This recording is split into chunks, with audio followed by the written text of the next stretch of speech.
All right, this is chess. This is for the people who miss practice. I think Jake and Dan and Jen, who misses everything and wants to be a starting player. Let's see. So this is chess. We have a just so you get familiar with the terms. This main handler down here is a king. These offset handlers on the back 45s are pawns. If you're scoring this way to the end zone there, the one closest to the end zone is the bishop 1, and the one closest to the handlers is bishop 2. Rook 1 and 2, these are rooks. I don't really care the number because I don't want to number them because then people think rook 1 always cuts. I don't care who cuts. The objective of this offense is that it's an isolation offense. It's different than like how we do vert, with Liberty and everything like that. Vert, you want to throw, and everybody runs with the system and runs up as a team.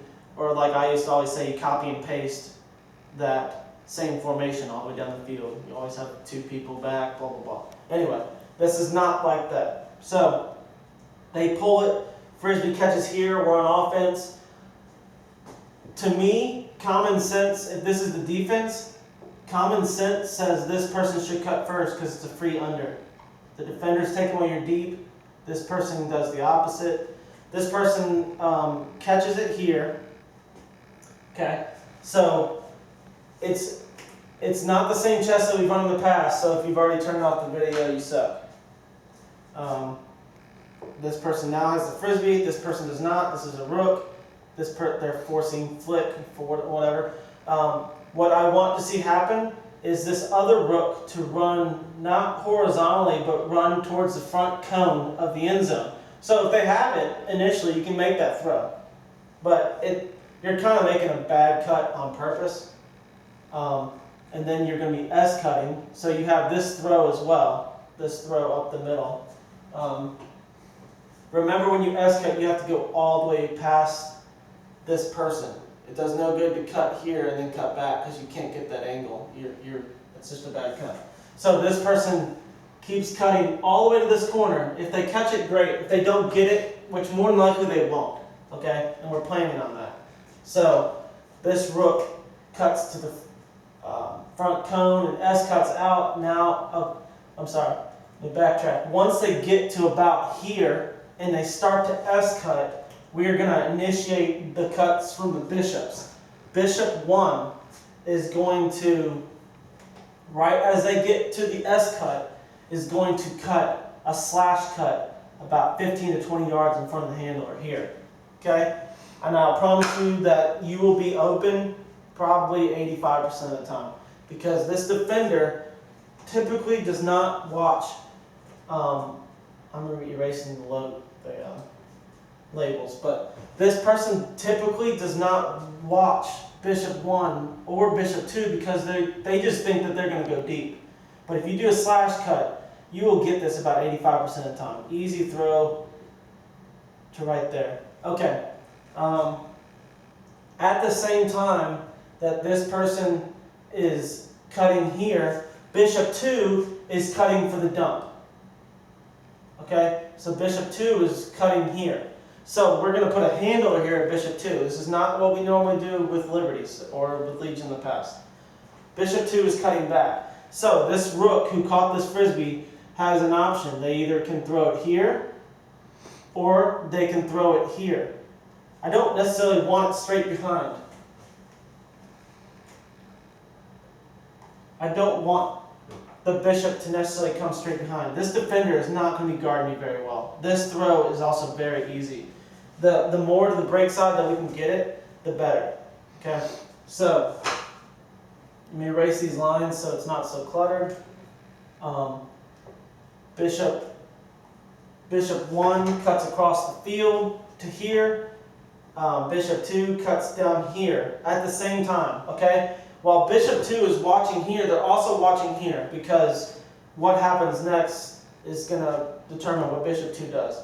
Obviously, if they make this throw here, this person's S cutting, so they can if they haven't completed their S cut, you can actually make that throw over here for an easy score. If they have, this person can cut straight down and get an easy 25 yards here. Okay? Now, like I said earlier, 85% of the time, this throw is going to be wide open. Right here, the bishop 1. So, bishop 2 has cut back down for the dump. Bishop 1 catches it here. What's going to happen now is bishop 2 is going to be slightly behind because they're watching this. Once they throw this, bishop 2 is going to put their foot in the ground and run strike. Okay?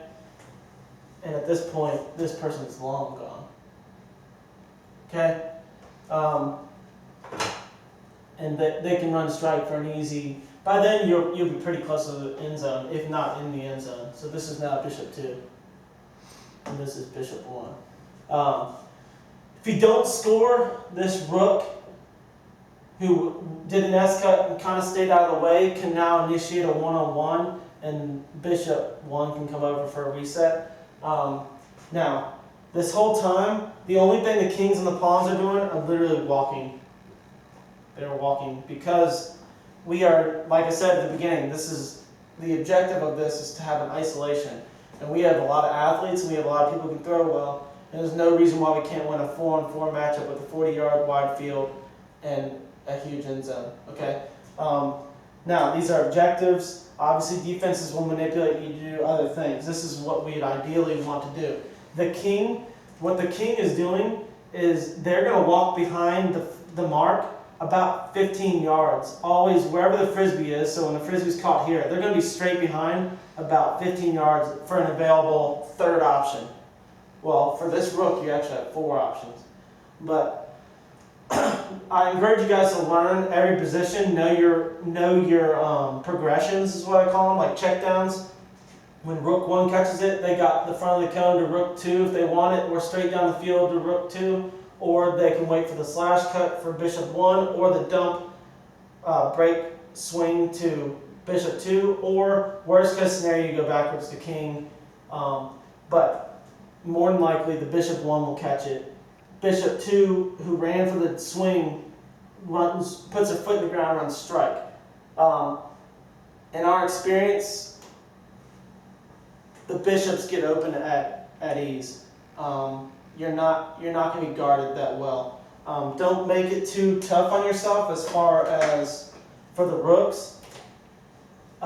You guys, whoever the rooks are, will have to decide who's cutting first. Like I said, the way I do it is who has the easiest under. We will more than likely set up different genders for both of these, so that there's no poaching. So we'll have a guy and a girl so that they can't bracket. Also, if you are the rook throwing deep, watch for this guy, because this guy will poach off 95% of the time to watch for that deep huck. Okay? And which is why these bishops get so open so easily, because this guy is cheating most of the time. This guy is sleeping. He's literally not even paying attention to bishop 2. Okay? Usually they're floating somewhere around here, just floating. So, that's all I got. We already went over end zone. So if all that happens, we get up here, we can still run end zone with 4 people. Or by then, if everybody walks down the field and gets there, we can run end zone with 7 people. So anyway, that's all I got.